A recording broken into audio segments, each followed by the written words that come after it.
नमस्कार दोस्तों, grow with Anjani channel में आपका स्वागत है।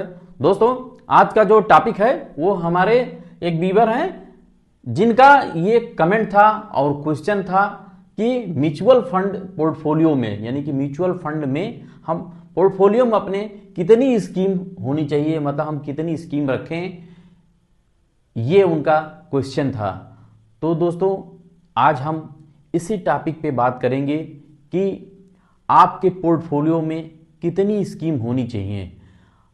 और ये हमारे भाई साहब का जो क्वेश्चन है वो हमारे सभी यूट्यूब फैमिली परिवार के सभी सदस्यों के लिए आज ये बहुत ही एजुकेशनल पर्पस से, आपकी जानकारी के लिए बहुत ही महत्वपूर्ण टॉपिक है जिस पे हम आज चर्चा करेंगे।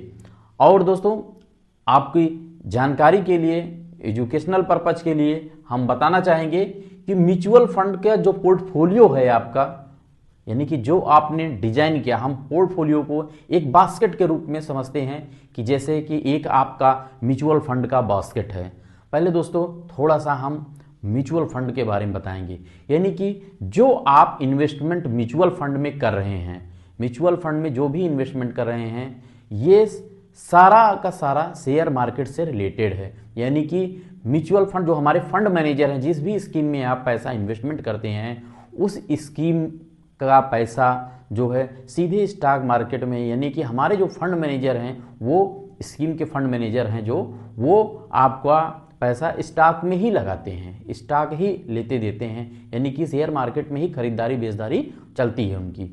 तो कहने का मतलब है कि तो वहाँ आप ना करके यहाँ आप म्यूचुअल फंड कंपनी को आप अपना निवेश कर रहे हैं, यानी कि म्यूचुअल फंड की स्कीम में आप पैसा लगा रहे हैं। तो आपका जो पोर्टफोलियो बनेगा, जो एक म्यूचुअल फंड का जो बास्केट है, उस बास्केट में किस किन तरह की कैसे कैसे स्कीम आपके उस पे बास्केट में हों, यही हमारे भाई साहब का जानना था कि, और उनका जो कहना है उसी पे जो है आज ये मेरा वीडियो है।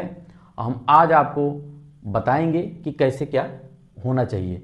दोस्तों, कभी कभी होता क्या है कि जैसे कि आपको जानकारी है तो ठीक है, नहीं जानकारी है तो बहुत सारे हमारे ऐसे दोस्त हैं जिनको अभी म्यूचुअल फंड की जानकारी भी कम है। और म्यूचुअल फंड जो आप अगर एक ही टोकरी में, जैसे आप पोर्टफोलियो बना रहे हैं, यानी कि पोर्टफोलियो में, या मान लीजिए कि आप जो है 5,000 रुपये की, 10,000 रुपये की जो भी है, आप एक SIP चलाते हैं। तो SIP जो चला रहे हैं तो पता चले कि आपको आपकी ना जानकारी की वजह से एक ही टाइप की कई स्कीमें आपको मिल जाती हैं। तो दोस्तों, इस चीज़ से आपको बचना है। जैसे कि आपको जानकारी नहीं है तो पता चले कि आप उसी एक ही टाइप की स्कीम जो है आप लेते चले गए, और आपके पोर्टफोलियो यानी आपकी जो बास्केट है, टोकरी है, उस टोकरी में उसी, जैसे कि आप देखें कि म्यूचुअल फंड में आपका large cap, mid cap, small cap, flexi cap, multi cap और भी तमाम तरीके की स्कीमें हैं। तो ये कैटेगरी है, ये कैटेगरी है। इस कैटेगरी का मतलब एक ही कैटेगरी की कई स्कीमें आप अपने पोर्टफोलियो में रख लेते हैं बिना जानकारी के, या आपको जानकारी नहीं रहती है। और दोस्तों क्या होता है, दूसरा होता है आपका ओवरलैपिंग का। ओवरलैपिंग क्या है कि जैसे कि आपने किसी भी एक कैटेगरी की दो स्कीम आपने लिया, अब पता चल रहा है कि जिस स्कीम में आपने अपना इन्वेस्टमेंट किया है, उस कैटेगरी की स्कीम जो है आपका वही सेम स्कीम, उसमें भी स्टॉक सारे वही स्टॉक हैं और यही स्टॉक इसमें भी हैं। तो कहने का मतलब हुआ कि आप उस स्कीम में भी वही स्टॉक आपका पोर्टफोलियो में है, मतलब पोर्टफोलियो में नहीं, मतलब जो आपकी स्कीम है, स्कीम का जो स्टॉक होता है जहां पे फंड मैनेजर इन्वेस्टमेंट करते हैं, तो वहां उस स्कीम में भी वही स्टॉक पड़े हैं और वही स्टॉक यहाँ पर भी है। तो कहने का मतलब है कि सेम स्कीमें दो हैं और आपके जो इन्वेस्टमेंट हैं वो सेम स्टॉक में ही जा रहे हैं। तो दोस्तों, इस चीज़ से भी बचना होगा कि आपको स्कीम के स्टॉक के बारे में भी जानकारी होना चाहिए कि हाँ, मैं इस स्कीम में अगर इन्वेस्टमेंट कर रहा हूँ तो इस स्कीम में कौन से स्टॉक हैं कौन सी कंपनी में हमारे फंड मैनेजर इन्वेस्टमेंट कर रहे हैं, ये सारी जानकारी आपको होनी चाहिए। तो जिससे क्या होगा कि आप ओवरलैपिंग से बचेंगे। तो दोस्तों ये एक चीज़ हो गया।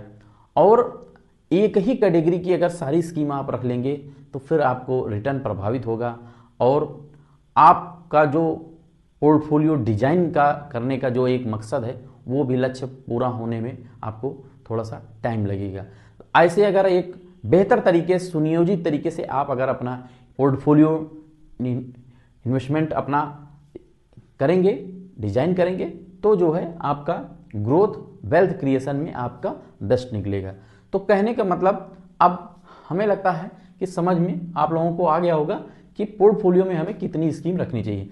ऐसा नहीं कि हम एक ही कैटेगरी की सारी स्कीमें रख लें। और एक चीज़ है, आप चुनिंदा जो स्कीमें हैं वो आप अपनी पोर्टफोलियो मतलब 5-6 रहें, 4-5 रहें, जो रहें वो सुपर रहें, बेस्ट रहें, ये कहने का मतलब है। आप पोर्टफोलियो के लिए आप अपने वित्तीय सलाहकार से या जहाँ से भी आपको हेल्प मिलती है वहाँ से आप अपना हेल्प ले करके या अपने कोई भी निवेश करते समय आप अपने वित्तीय सलाहकार से सलाह लेकर के ही आप अपना निवेश करें। मेरा सिर्फ वीडियो ये आपकी जानकारी के लिए है, एजुकेशनल पर्पज के लिए है। मेरा कोई फंड रिकमेंडेशन नहीं है कि आप ये करें। तो इस तरीके से आप अपनी पोर्टफोलियो में थोड़ा ही रखें लेकिन सुपर रखें, ये मेरा कहने का मकसद है। तो दोस्तों अगर मेरा वीडियो आपको अच्छा लगा हो तो एक लाइक ज़रूर करिएगा और हमारे चैनल को सब्सक्राइब कर हमें सपोर्ट कीजिएगा दोस्तों। और म्यूचुअल फंड से संबंधित कोई भी जानकारी हो चाहिए आपको या कोई भी कमेंट हो तो आप कमेंट जरूर करिएगा। और हमारा ये मोबाइल नंबर है, इस मोबाइल नंबर पे आप व्हाट्सएप से अपना सवाल भेज सकते हैं। दोस्तों मैं आपको बताना चाहता हूँ कि मैं एक AMFI registered mutual fund distributor हूँ और मेरे साथ म्यूचुअल फंड में निवेश करने के लिए आप हमसे जुड़ सकते हैं। दोस्तों जुड़ने के लिए ये नंबर है सर, आप कमेंट करेंगे तो आपको जवाब मिलेगा। थैंक यू सो मच दोस्तों। जय हिंद, जय भारत।